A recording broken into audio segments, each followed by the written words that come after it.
سنا ہے جنگلوں کا بھی کوئی دستور ہوتا ہے، سنا ہے شیر کا جب پیٹ بھر جائے تو وہ حملہ نہیں کرتا،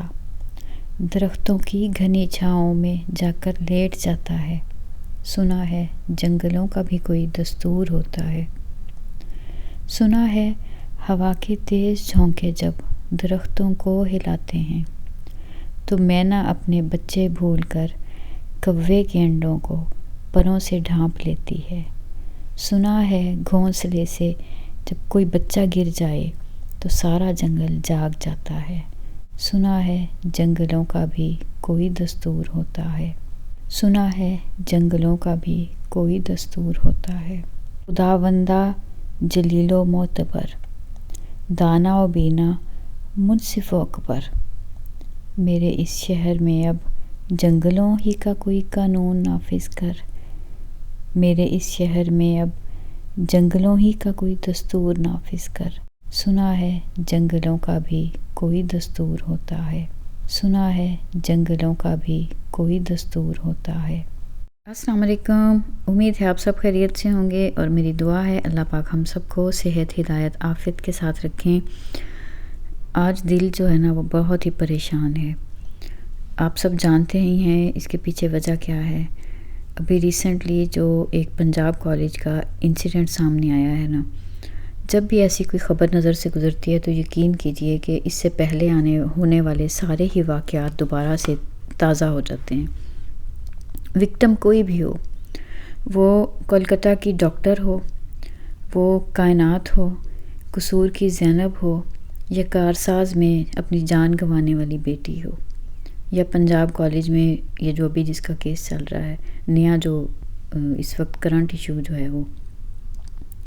تو کوئی بھی ہو، سوال جو ہے نا وہ جو پریشان کر دیتا ہے وہ یہ کہ ہم کس طرف جا رہے ہیں۔ آخر کب تک حوا کی بیٹی اسی طریقے سے ہوس کا نشانہ بنتی رہے گی؟ اور یقین کیجئے جب یہ زینب کیس ہوا تھا، زینب کا انسیڈنٹ، میں صرف اپنا ہی نہیں کہوں گی، میرا خیال ہے کہ ہر ذی شعور جو ہے نا انسان، وہ اس وقت ان دنوں میں یہی حال تھا کہ ہم سو نہیں پا رہے تھے۔ آج بھی اب یہ نیا انسیڈنٹ سامنے آیا ہے نا تو یقین کیجئے جو وکٹم ہوتا ہے، جو اس کی تو تکلیف ہے ہی، اس کے بارے میں سوچیں تو روح کانپ جاتی ہے، لرز جاتی ہے۔ لیکن اگر ان فیملیز کے بارے میں سوچیں، اس ماں کے بارے میں سوچیں جس کی وہ بیٹی تھی، اس باپ کے بارے میں سوچیں جس کی وہ بیٹی تھی، اس بہن بھائی کے بارے میں سوچیں جن کی وہ بہن تھی، تو یقین کیجئے کہ کلیجہ پھٹ جاتا ہے۔ یہ ساری چیزیں جو ہے نا وہ ایسی باتیں سن کے تو ایک بہت بڑی ذمہ داری اپنے اوپر مزید محسوس ہوتی ہے۔ ہمیں معاشرے کو بہتر بنانے کے لیے اپنا رول پلے کرنا ہے۔ معاشرہ ہم سے ہے، ایک ایک فرد قیمتی ہے، ہمیں پازیٹیو سوچ کو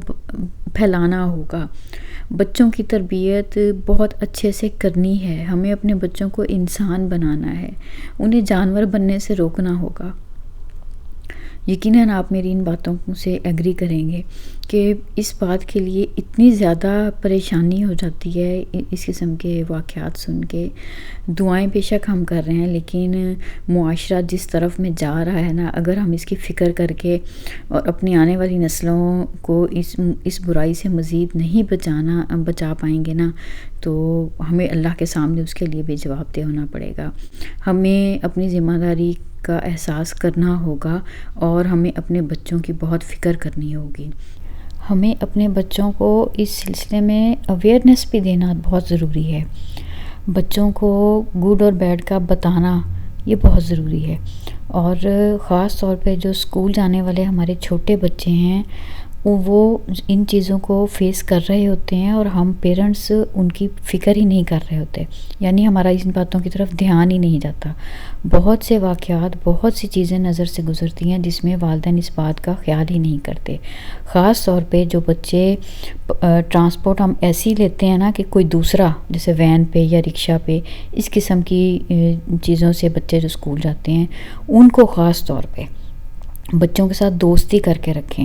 اور ہر بات ان سے جو ہے نا وہ پوچھیں، اور بچے کو اس لحاظ سے جو اویئرنیس دینا نا یہ بہت ضروری ہے، ان کو یہ کانفیڈنس دینا کہ کوئی دوسرا بھی جو ہے ان کو کسی بھی طرح سے کسی بھی لحاظ سے ان کو پریشان نہیں کرے، ان کو تنگ نہ کر سکتا ہو۔ تو اپنے بچوں کو، بیٹیاں ہوں یا بیٹے ہوں، ان کی اچھی تربیت کرنی ہے، ان کو انسان بنانا ہے، وہ انسان جو فرشتوں سے بھی بڑھ کے ہوں گے مرتبے میں، وہ انسان نہیں جو جانوروں سے بھی بدتر بن جائیں۔ تو یہ اگر ہم پیرنٹس ہونے کی حیثیت سے اگر اپنا یہ فرض ادا کریں گے نا، تو یقیناً دیکھیں، ہم روٹ لیول پہ اگر ہم دیکھیں نا، ہم اپنے گھر میں کم از کم یہ کر لیں کہ ہمیں اپنے بچوں کو ایک بہتر انسان بنانا ہے، تاکہ معاشرے میں کم از کم ایک برا شخص جو ہے اس کی کمی آئے، ایک اچھے فرد کا اضافہ ہو۔ تو آپ مجھے کامنٹس میں بتائیے گا آپ کا ان باتوں کے بارے میں کیا خیال ہے۔ میرا خیال ہے کہ یہ ایسی بات ہے جس میں ہم بہت زیادہ بات بھی نہیں کر سکتے ہیں، سوائے اس بات کے کہ اللہ پاک سے ہم معافی ہی مانگتے ہیں، توبہ ہی کرتے ہیں کہ اللہ، ہم جب ایسی باتیں سنتے ہیں کہ ہمارا معاشرہ جو ہے نا وہ ترقی کی بجائے تنزلی میں کہاں پہ ہم لوگ جا گرے، اس کی ایک ہی پیچھے وجہ ہے، ہم نے اللہ کے حکموں کو چھوڑ دیا ہوا ہے۔ خدا خوفی آ جائے گی نا، یقین کیجئے اگر دل میں اللہ کا خوف زندہ رہے نا، انسان کبھی اس قسم کا کوئی عمل نہیں کر سکے۔ تو اپنے بچوں کے اندر ہم نے خدا خوفی ضرور پیدا کرنی ہے، اللہ سے ڈرنے والے بن جائیں گے نا، تو یقین کیجئے ان کے لیے ہر گناہ سے بچنا بہت آسان ہو جائے گا۔ دعا ہے میری اللہ پاک ہم سب کو، سب کے بچوں کو اس قسم کے برے لوگوں سے، اس قسم کے برے حادثات سے اللہ پاک ہمیں محفوظ رکھیں۔ تو چلے بس آج یہی آپ کے ساتھ شیئر کرنا تھا، اور یہ پیچھے جو آپ دیکھ رہے ہیں یہاں پہ بن رہے ہیں چاؤمین، اور یہ آج میں نے وہ شریمپس جو ہیں اس کے ساتھ بنائے تھے، اور شروع میں جو آپ دیکھ رہے تھے وہ جناب کھانا کھانے کے لیے جانا تھا ہم نے، اور جو جگہ چوز کر کے جہاں پہ ہم لوگ جا رہے تھے وہاں پہ اس ایریے میں ساری ایک دم سے ایسے تھا کہ لائٹ ہی بند تھی، تو وہ نہیں ہمارے نصیب میں تھا، خیر وہاں سے واپس آ گئے، اور جہاں سے ہم کھانا کھانے کا پلان بنا رہے تھے وہاں سے نہیں کھایا ہم نے پھر کھانا وہاں سے جہاں سے اللہ پاک نے ہماری قسمت میں لکھا ہوا تھا۔ کہ انشاءاللہ اگلی کسی ویڈیو میں نئی کسی بات کے ساتھ آپ سے ملاقات ہوگی۔ اللہ حافظ۔